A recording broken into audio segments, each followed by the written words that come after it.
अस्सलामुअलैकुम दोस्तों, नावल यार दिलब्रम अस कलम रहीला ख़ान किस्त नंबर 23। भाई आपको हमारी हालत पर तरस कब आएगा? खुद तो शादी कर ली और हमारे राह में रोड़े अटकाने पर तुले हैं आप। बदर ने महद को देखकर कहा, जो ब्लैक जीन्स पर कैमल कलर की शर्ट पर ब्लैक जैकेट पहने इंतहा का हैंडसम लग रहा था। तो तुम भी शादी कर लो। महद खूनखार नजरों देखता सर्द आवाज़ में बोला, कैसे करें? जब तक आप जनाब इजाज़त नहीं देंगे हम सब मंगनी शुदगान यूं ही तड़पते रहेंगे। बदर महद के गले लगा अपने दुखड़े रो रहा था। तुम्हें कुछ ज़्यादा ही जल्दी नहीं है? महद ने उसकी गर्दन दबोची। सही कहा जी, जितनी जल्दीबाजी आपने दिखाई है ना, उसके बाद हमारा इतना तो हक बनता है। शर्म का लो बदर, हर वक्त शादी शादी करते रहते हो। जैसे शादी ना होगी कोई मर का सर करना हो गया। अफनान ने उसे झड़का। हाँ जी अफनान खान, आपको तो तकलीफ़ होगी क्योंकि आप अभी तक सिंगल जो ठहरे। बदर ने सुलगाया। देख रहे हैं महद भाई, उसकी यही हरकतें रहीं तो उसे बोलें भूल जाए मेरी बहन को। अफनान खोल उठा। बंद करो अपने रेडियो, मेरी क्यों वाट लगाने पर तुले हो? समझ जो कब से उनको सुन रहा था बोल उठा, भाई मुझे मेरी फलक चाहिए।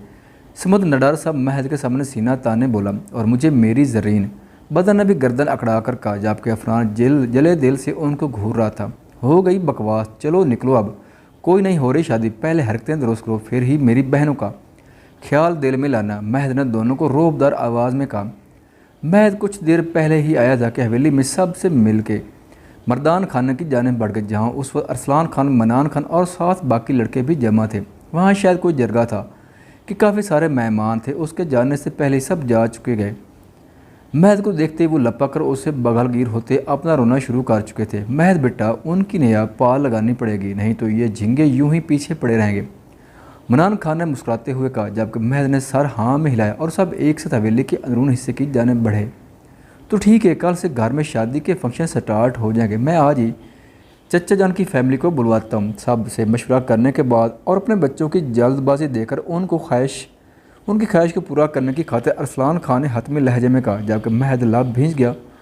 उनको किस लिए डैड? आप अच्छी तरह जानते हो महद, रुशाने की रुख्सती के लिए। मैं नहीं चाहता ऐसा, महद ने गुर्रा कर कहा। हम चाहते हैं ऐसा, तुमने भी तो उसकी बहन को ज़बरदस्ती रुख्सती में लिया है। अरसलान ने बावर करवाया। वो ज़बरदस्ती नहीं थी, सबकी रजामंदी से हुई, तो इसमें भी सबकी रजामंदी शामिल है।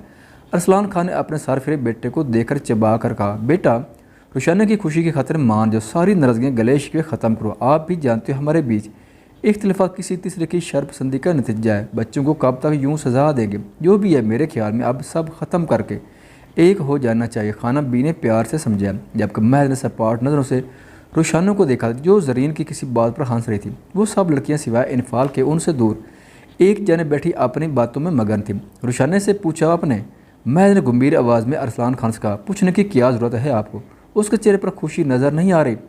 बाप बेटे की गुफ्तगू में बाकी सब खामोश सामीन बने हुए थे। फिर भी मैं एक बार पूछना चाहूँगा, उसके बाद ही कोई फ़ैसला होगा, महद ने अजली अंदाज में कहा। महद, हम आज उसकी रुश्त की तारीख देने वाले हैं, अरसलान खान ने कहा। आप उनको शाम में बुलाने फिर देखते हैं, पर होगा वही जो मुझे ठीक लगेगा। महद अपनी कहकर वहाँ से उठा था। जब से वो आया था इनफाल की गैर मौजूदगी शिद्दत से नोट की थी, पर किसी से पूछने की जहमत नहीं की थी। अब जब बेचैन नहीं, हद से बड़ी, तो वो सबसे अपनी कहकर कमरे में जाने के लिए उठा। रुशाना मेरी बेटी है महद, और मैं अच्छा बुरा जानता हूँ बेशक, पर फिर भी वही होगा जो मुझे उसके लिए बेहतर लगेगा। महद गंभीर भारी आवाज़ में कहता कदम आगे बढ़ा चुका था, जबकि वो सब उसे देखते रह गए। जो सीढ़ियों के ज़ीने चढ़ता अपने पोर्शन की जानिब बढ़ गया था। वो जैसे दरवाज़ा खोलकर अंदर आया, निगाहें उस वजूद की तलाश में यहाँ वहाँ दौड़ाई। उसे कमरे में ना देखकर महद के माथे पर तैवरे चढ़े। वो लाभ भिंचे आगे आया और कोट उतार कर बेड पर रखता नीम दराज सा लेट गया। सोचों का रुख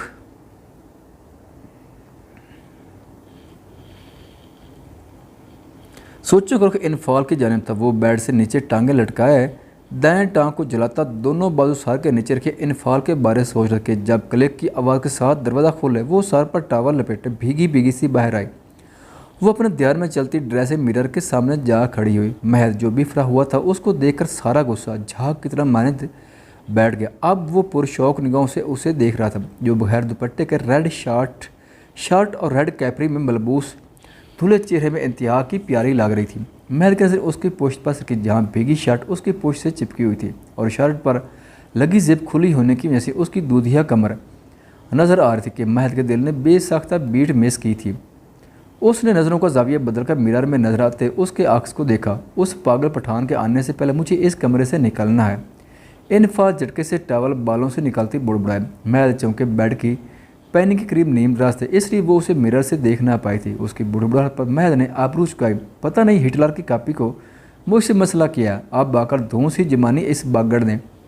वो अपने बालों को झटकती महद की शान में कसीदे पाड़ रही थी, तभी झुक कर बोर्च उठाया कि नज़र मिरर में नज़र आते महद पर पड़ी, जो शर्ट ऊपरी 2 बटन खोले कफ फोल्ड के नीमराज उसे ही देख रहा था। उफ, ये उसका भूत फेर से आ गया। इनफाल ने माथा पीटा। कल से इस कमरे में उसे जगह जगह महद ही धमकी देता दुख रहा था और इसलिए अब भी वो उस हकीकत को नज़रों का धोखा समझ रही थी। तभी घूर कर उसे देख रही थी। ना उसे चैन है, ना ही उसके भूत को। चलो जाओ भागो, वो खुद आने वाला, तुम्हारी ज़रूरत नहीं है मुझे डराने की। इनफाल आंखें दिखाकर तड़क कर बोली और अपने बाल सुलझाने लगी। इस दौरान वो महद को अपना वहम समझ रही थी। उसके काल के गुस्से से अच्छी खासी खौफजदा हो गई थी। तभी तो जगह जगह वो घूरता नजर आ रहा था और अब जबकि वो हकीकत में था तो उसको ख्याल ही लगा, क्योंकि अगर महद आया होता तो घर में खूब हलचल मची हुई होती और खाना भी उसे भी नीचे तलब करके अपने पोते के लिए खाना बनाने के लिए किचन का रुख दिखा चुकी होती। उसने बेफिक्र कर बाल सुलझा। कुछ देर बाद देखा तो वह हनूज लेटा हुआ था और ऐसे ही देख रहा था। ओए मड़ा, तुम अभी तक इधर हो, गायब क्यों नहीं रहे? इनफाल ज़रा गुस्से से घूर कर बोली। आप बुलाया करो मुझे। महद ने गज़बनाक निगाहों से घूरा। आप पर जोर देते कहा, जबकि इनफाल मुड़कर बुर्श टेबल पर रखती भीगे नाम बालों को पोस्ट पर खुला छोड़े सरापा क़यामत बनी उसकी जानिब आई। नहीं बुलाती, क्या कर लोगे? वो उसके करीब पहुंचकर बोली। तभी महद ने उसे खींचकर खुद पर गिरा लिया। वो जो अफ्ताद के लिए तैयार ना थी, लहरा कर उसके सीने पर आन गिरी। वो भी संभल नहीं ना थी। जब महल ने उसकी कमर पर हिसार तांग की, उसके बालों में चेहरा छुपाए सारगोशी की, तो फिर तुम अपनी ज़ुबान से महरूम हो जाओगे और मुझे ज़रा अच्छा नहीं लगे कि मेरी बीवी की गज़ भर ज़बान कट जाए। वो उसके बालों की खुशबू में गहरा सांस भरता झटके से उसकी जिप बंद कर गया कि इनफाल को अपनी कमर पर महल की उंगलियों को लमस महसूस होते जिस समय फुरूरी सी दौड़ गई। इनफाल जो कब से वहम समझ रही थी, अब हकीकत में परेशान हो उठी थी। वो अपनी शामत नज़र आती दिखाई दी। आप छोड़े मुझे। वो अपनी हालत पर गड़बड़ाई हुई उसके सीने पर हाथ उसे दबाव डाले उठने की कोशिश करने लगी। उसे महज से ढेरों शर्म ने आन गिरा था और अब वो लाभ कुचलती मुसलसल मज़ाहमत कर रही थी। ऊपर से महज की हाथ दर्जा कुर्बत उसके हवा सलब कर रही थी। उसकी मज़ाहमत को खातिर में ना लाते महज ने उसकी कमर पर उंगलियों को दबाव डालकर चेहरा गर्दन में छुपाया। उसे इनफाल की कुर्बत में सुकून मिल रहा था। वो जो बेचैन था वो सारी बेकरारी तमाम हुई थी। दिल में भड़कती आग पर उसकी कुर्बत फुआर बनकर बरसी थी। मैंने सुना है मेरी बीवी काफ़ी बेसुकून थी मेरे बगैर, ऐसा? महज लब उसकी गर्दन पर रखकर गंभीर आवाज़ में तईद चाहिए। वो बहक रहा था। एकदम से मलकियत का एहसास हुआ था। उसके नाज़िक सरापा को बाहों में भरे उसकी कुर्बत का खुमार सर चढ़कर बोल रहा था। ऊपर से उसका ये रूप खुद से बेपरवाह होना महद के दिल में उभरते जज्बातों में तलातम बर्पा कर गया था। पत्थर पर दराड़ पड़ना शुरू हो चुकी थी। वो पिघल रहा था। इनफाल की कुर्बत, उसका लमस, उसका वजूद महद के दिलो दिमाग पर सरूर तारिक कर रहा था। वो जो 2 दिन वहाँ बेचैन रहा था, अब उसको बाज़ हुए भरे अपने दिल की कैफियत पर ख़ुद भी हैरान था, जो उसको महसूस करने छूने के लिए मचल रहा था। ना नहीं तो मैं बहुत खुशकिस्मत थी, मैं बहुत खुश थी। वो उसकी गिरफ्त में कसमसा कर बोली।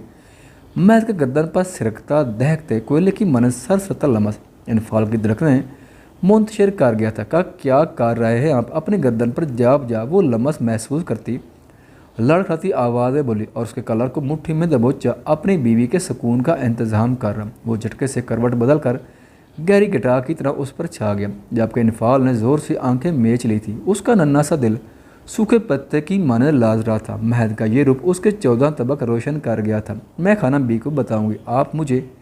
इनफाल बात अधूरी छोड़कर लब दांतों तले दबा गई। इतनी बेवकूफ़ लगती तो नहीं हूँ, पर फिर भी अगर इस कमरे की बातें बाहर गई तो तुम्हारे लिए ही मसला होगा और वो मसला मेरी कुर्बात है, समझ आई मेरी बात? वो उसके बालों की भीगी लट को खींच कर धमकी मेरे लहजे में बोला। दोनों की टांगें बेड से नीचे थीं, जबकि महद इनफाल पर पूरी तरह छाए इर्द गिर्द अपने आहनी बाजू रखे उसे मुकम्मल कैद में किए हुए था। पीछे हटे वो उसकी सुलगती सांसें अपने चेहरे पर महसूस करती निडाल सी बोले। महद की कुर्बत, उसके लम्हा से एक अनजानी सा जज्बा सर उभारने लगा था। दिल गुदाज होने लगा था, धड़कनें हाथ दर्जा बढ़ गई थी और सांस धोंकने की मानक चल रही थी। क्या कह रही थी तुम कि पागल पठान के आने से पहले निकलना है? हम वो उसके हाथ सीने से हटाकर दाएं बाएं पिन करता मजीद करीब होता बोला, इतना कि इनफाल की नरम गरम तेज़ तेज़ चलती सांसें अपने चेहरे पर महसूस हो रही थी। ना नहीं तो इनफाल बिखरे तनफ़ुस के माबैन बोले। महद ने मुस्कुराहट दबाई जो अपने बचाव के लिए उसकी दुनिया भुला देने वाली कुर्बत में भी जवाबी कार्रवाई से बाज नहीं आई थी। झूठ बोल रही हो। महद ने उसकी लरजती पलकों को हल्का सा लबों से छुआ। मैंने आपसे नहीं कहा था। वो लब बसुरती बोली, तो किससे कहा था? आपके भूत से। मेरी बीवी को इतना प्यार कि हर जगह मैं नज़र आता हूँ। मैं इतना निचले लब का किनारा दांतों में दबाए उसे सुलगाया। आप क्यों मुझे परेशान कर रहे हैं? वो फट से आंखें खोलती रुआन सी आवाज़ में बोली। उसके दिल की हालत अजीब हो रही थी क्योंकि मैं हक रखता हूँ। महद गहरी नज़रों से उसे देखता बोला कि इनफाल की आंखों में नमी जमा होने लगी। महद बगौर उसे देख रहा था। एकदम उसके चेहरे पर गुस्से से सुर्खी छाई थी। आंखों गोशे सुर्खी में डले थे। ये याद आते कि शादाब उसकी बीवी पर नज़र रखे हुए वो उसकी उन तस्वीर में देख चुका होगा जिनमें इनफाल बगैर दुपट्टे के थी, जिनमें वो बेतरतीब हालत में सोई हुई थी। जबकि उसे देखने का, सोचने का, उसे महसूस करने छूने का गर्ज हर हक सिर्फ उसका है, सिर्फ और सिर्फ महद अरसलान का। उसका दिल कर रहा था अभी जाकर शादाब की आंखें नोच ले, जिन गंदी नज़रों से उसने इनफाल को देखा होगा।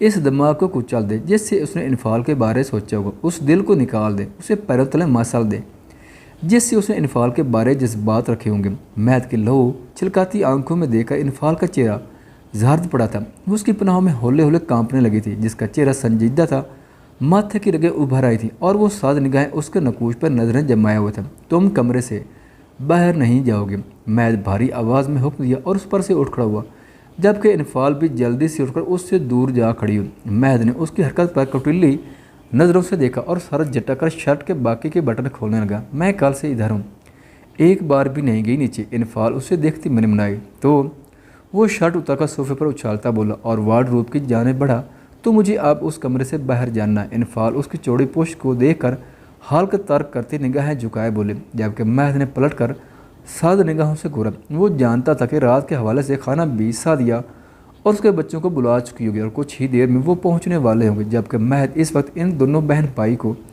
अपने सामने बर्दाश्त नहीं कर सकता था और ना इनफाल को अकेले जाने दे सकता था। नहीं जाना मतलब नहीं जाना। महद वार्निंग देती नज़रों से सर्द लहजे में बोला, आप हर बात ज़बरदस्ती नहीं मनवा सकते। अब क्या मैं अपने ही घर नहीं फिर सकती? इनफाल गुस्से से बोले, नहीं फिर सकती। बिना मेरी इजाज़त तुम इस कमरे से बाहर भी कदम नहीं रखोगे। वो उसकी आंखों में देखता बावर करवाता बोला, मैं जाऊंगी। वो पैर पटकते बोले और सोफे पर पड़ा दुपट्टा उठा करते से दरवाजे की सबत बढ़ी। जबकि महद जो खुद पर जब किए खड़ा था, बिजली की तेज़ी से उसके सर पहुंचकर उसकी कोशिश नाकाम बनाता, उसे बाजू से दबोचकर अपनी जानिब खींचा और बगैर संभलने का मौका दिए कंधे पर उठाकर बेड की जानिब बढ़ा। छोड़े मुझे। वो पाँव हिलाती उसके बाजू से थामे घुर्राई, जबकि महद उसकी सुने बगैर बेड पर पटक चुका था। आह! इनफाल की चीख निकली। महद तनी रगों से उस पर झुका, उसको शर्टलेस खुद पर झुका देख इनफाल ने घूंट भरा और ज़ोर से आंखें मींची, गोया बचने की नाकाम कोशिश की। महद ने उसकी शर्ट के फ्रंट गले में उंगली फंसाकर उसे अपने करीब खींचा कि इनफाल ने फट से आंखें खोली। हैरत, गुस्से और शर्म से महद को देखा। वो उसकी नज़रों में अपनी नज़रें गाड़े उसके कान में फुंकारा, अगर नहीं चाहती कि मैं तुम्हारे बेइंतहा नज़दीक आकर तुम्हारा दिमाग ठिकाने लगाऊं तो चुपचाप यहाँ पड़ी रहूं। साथ ही उसकी कान के लाओ दांतों में दबाया कि इनफाल की सिसकी निकली। महद पीछे हुआ और उसे देखा जो आंखों में आंसू जमा किए शिकवा कुनान नज़रों से उसे देख रही थी। आप बहुत जालिम है, जला दे, मैं बड़े पापा को बताऊँगी, बताकर अपने लिए मुश्किल बढ़ाओगी। और ख़बरदार जो यहाँ से हिली तो वो सपाट अंदाज में कहता वार्डरोब से ग्रे ट्राउज़र लिए वॉशरूम बंद हो गया। ख़वातीनो हज़रात, वीडियो देखने का शुक्रिया। अगर वीडियो पसंद आए तो चैनल को सब्सक्राइब करें और साथ ही बेल के आइकन को लाजमी प्रेस करें ताकि आपको आने वाली वीडियोज़ के अपडेट सबसे पहले मिल सकें। खुदा हाफिज़।